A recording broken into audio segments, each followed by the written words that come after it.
Habib Muhammad Rizik Shihab bersama tokoh-tokoh intelijen di Indonesia berhasil membongkar sebuah konspirasi mafia yang ingin menghancurkan Indonesia, dan sekaligus berhasil membongkar kebangkitan komunis yang didukung oleh mafia Taipan.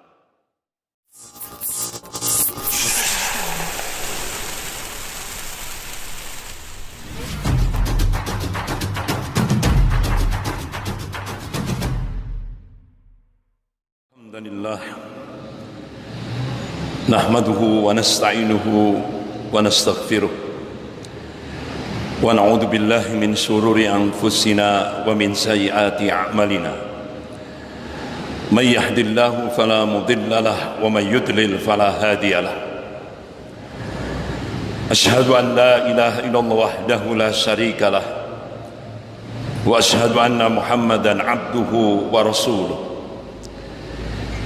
يا أيها الذين آمنوا اتقوا الله حق تقاته ولا تموتن إلا وأنتم مسلمون. يا أيها الناس اتقوا ربكم الذي خلقكم من نفس واحدة وخلق منها زوجها وبث منهما رجالا كثيرا ونساء واتقوا الله الذي تسألون به والأرحام إن الله كان عليكم رقيبا. يا أيها الذين آمنوا اتقوا الله وقولوا قولا سديدا يصلح لكم أعمالكم ويغفر لكم ذنوبكم ومن يطع الله ورسوله فقد فاز فوزا عظيما. أما بعد، فإن أصدق الحديث كتاب الله wa khairul hadi hadi Muhammadin sallallahu alaihi wasallam wa syarrul umur muhdatsatuha wa kullu muhdatsatin bid'ah wa kullu bid'atin dhalalah wa kullu dhalalatin finnar. Ma'asyiral muslimin jamaah Jumat rahimakumullah, puji dan syukur kita panjatkan kehadirat Allah Subhanahu wa taala yang atas rahmat, taufik serta hidayahnya kita masih diberikan nikmatul iman wal Islam. Semoga Allah Subhanahu wa taala senantiasa membimbing kita ke jalan yang lurus, yaitu jalan Shiratal Mustaqim.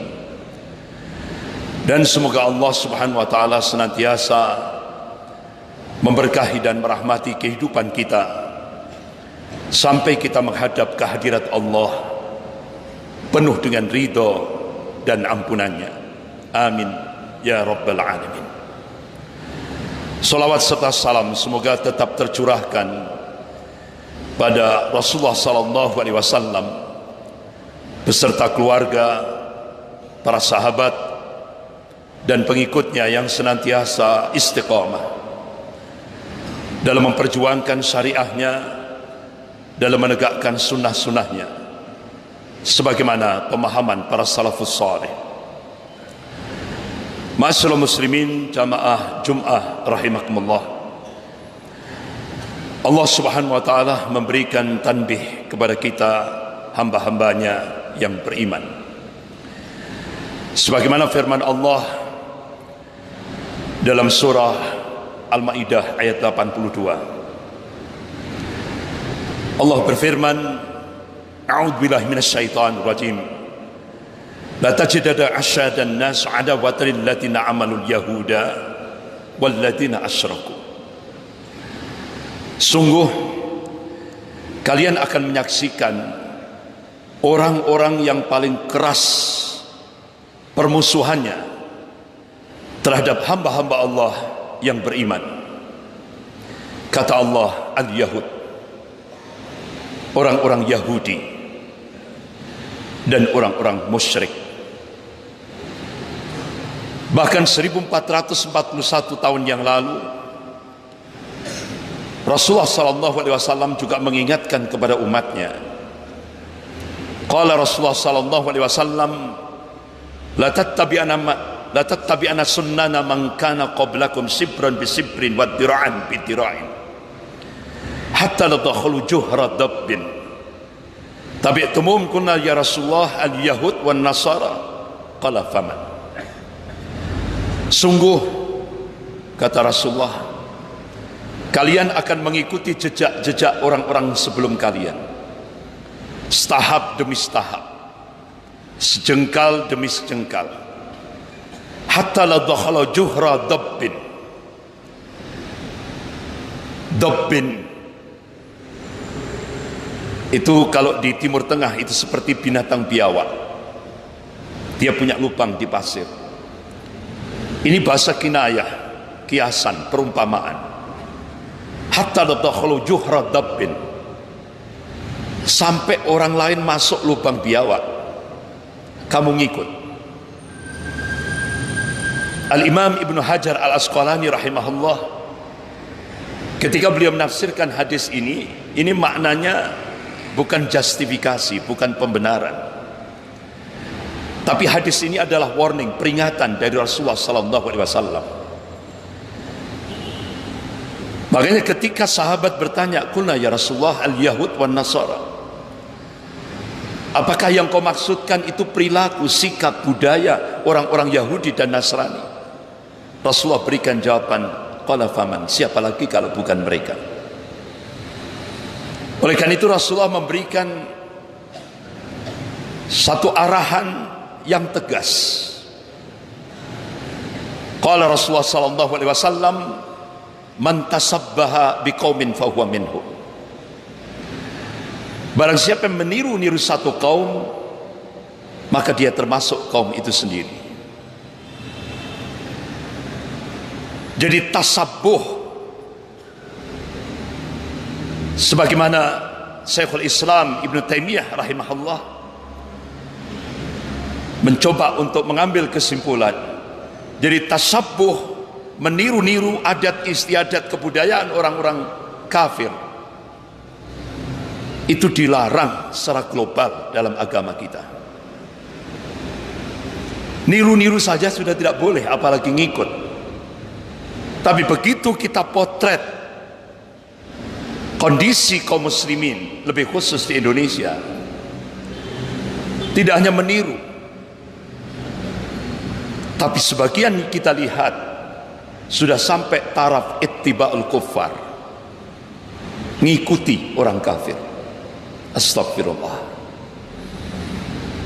Ma'asyiral muslimin, jamaah Jum'ah rahimakumullah. Sebagaimana Allah ingatkan orang-orang yang paling keras permusuhannya terhadap hamba-hamba Allah yang beriman ini, yaitu Yahudi. Kalau kita lihat dari sisi historis, Yahudi masuk ke Indonesia tahun 1602 Masehi, bonceng VOC. Bahkan konspirasi Yahudi di Indonesia ini sudah pasang target 2025, 6 tahun lagi Yahudi akan semakin menancapkan kuku-kukunya, taring-taringnya, cengkeramannya terhadap kaum muslimin di Indonesia dalam segala lini. Kalau kita lihat Yahudi, kalau kita lihat dari sisi sejarah, Yahudi masuk di kalangan kaum muslimin pada masa Khalifah Utsman bin Affan radhiyallahu an, lewat Abdullah bin Saba. Lahirlah Syiah Rafidah untuk menghancurkan Islam dari dalam. Kemudian Yahudi masuk di kalangan Kristiani lewat Paulus. Lahirlah konsep teologi 3 in 1 atau Trinitas untuk menghancurkan dakwah tauhid yang digerakkan oleh Nabiullah Isa alaihissalam. Yahudi masuk ke Indonesia yang dimotori oleh Dr. Abraham Geiger, kemudian diadopsi oleh Profesor John Hick, dimasukkan ke Indonesia sejak tahun 70-an, yaitu gerakan sekularisme, liberalisme, pluralisme. Bahkan Yahudi lewat Dinas Intelijen Rahasia Amerika Serikat CIA masuk ke Indonesia, menciptakan ratusan aliran-aliran sesat untuk melemahkan kaum muslimin di Indonesia. Bahkan Yahudi masuk ke Indonesia lewat Karl Marx, lahirlah ideologi komunis, muncullah pembantaian yang begitu sadis tahun 48. Pimpinan Musa dan Amir Sarifuddin memproklamasikan diri Republik Uni Soviet Madiun, sehingga ratusan ulama dan keluarganya dibantai dengan cara-cara yang biadab. Hampir 159 TNI gugur di kawasan Goranggareng, Madiun. Bahkan Gubernur Jawa Timur, yaitu Bapak Suryo Allahyarham, dijerat lehernya, kemudian ditali di mobil, diseret dengan kecepatan tinggi, dan akhirnya beliau wafat. Dan jenazahnya dibuang di sungai di kawasan Madiun. Muncul lagi pemberontakan komunis tahun 65 dengan peristiwa G30 SPKI. Ratusan ulama dan keluarganya, ribuan kaum muslimin dibantai dengan cara-cara yang biadab. Kanigoro, Blitar Selatan, Takeran, Magetan, Pondok Pesantren Gontor, Ponorogo, berapa kiai, berapa santri yang dibantai. Bahkan di Takeran, Magetan, ratusan yang dibantai dengan cara-cara yang biadab. Sampai di kawasan Jawa Tengah, puncaknya malam 1 Oktober, 6 jenderal angkatan darat dan 1 perwira dibantai dengan cara-cara yang biadab, kemudian dimasukkan ke lubang buaya. Jadi yang paling keras permusuhannya terhadap kaum muslimin, sebagaimana Allah kabarkan, yaitu Yahudi. Saya masih ingat ketika Dr. Mahathir Muhammad pidato pada acara Islamic Conference tahun 2003. Beliau pidato di Malaysia.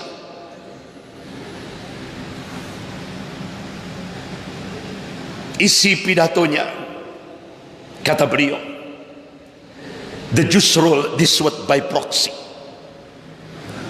Jadi Yahudi untuk menguasai dunia ini melewati proksi, boneka. Kita masih ingat sejarah perang salib episode yang pertama. Yahudi menggunakan Inggris, menggunakan Prancis untuk dijadikan boneka untuk menggerakkan perang salib episode yang pertama. Hampir 200 tahun. Dan hampir 70.000 kaum muslimin dibantai di Al-Quds, Masjid Al-Aqsa. Bahkan salah seorang anggota pasukan salib yaitu Raymond de Toelise, ketika dia masuk pintu Masjid Al-Aqsa, itu darahnya kaum muslimin setinggi kaki kudanya. Muncul perang salib episode yang kedua. Kembali lagi Yahudi menjadikan Inggris sebagai proksinya, sebagai bonekanya, sampai akhirnya Palestina, tanah Palestina, bangsa Yahudi ditaruh oleh Inggris, penjajah Inggris, ditaruh di tanah kaum muslimin Palestina. Artinya tanah kaum muslimin dirampas, dirampok. Yang sampai hari ini 100 tahun lebih kaum muslimin di Palestina masih mengalami penjajahan yang sangat luar biasa. Kemudian setelah itu muncullah dua negara adidaya, Amerika dan Uni Soviet. Kembali Yahudi menjadikan Amerika dan Uni Soviet sebagai proksinya, sebagai bonekanya. Setelah Allah munculkan mujahidin Taliban, akhirnya Yahudi, akhirnya Uni Soviet hancur. Tinggal satu negara adidaya, Amerika, yang menjadi proksi Yahudi. Tapi ternyata lambat laun muncul proksi baru, yaitu Cina sebagai negara adidaya. Yang sekarang ini Amerika dan Cina mencengkeram Indonesia, negeri yang mayoritas penduduknya muslim ini. Kembali lagi Yahudi menjadikan Amerika dan Cina sebagai proksinya. Bahkan ada nota diplomatik rahasia yang dibongkar oleh Snowden. Kode referensinya 1448 di kedubes Amerika di Beijing. Dari Amerika dan Cina kerjasama untuk mensekulerkan umat Islam di Indonesia. Sebagaimana target bangsa Yahudi ingin mencengkeram kuku-kukunya di Indonesia, targetnya 2025. Ma'asyiral muslimin jamaah Jum'ah rahimakumullah. Habib Muhammad Rizik Shihab bersama tokoh-tokoh intelijen di Indonesia berhasil membongkar sebuah konspirasi mafia yang ingin menghancurkan Indonesia, dan sekaligus berhasil membongkar kebangkitan komunis yang didukung oleh mafia Taipan.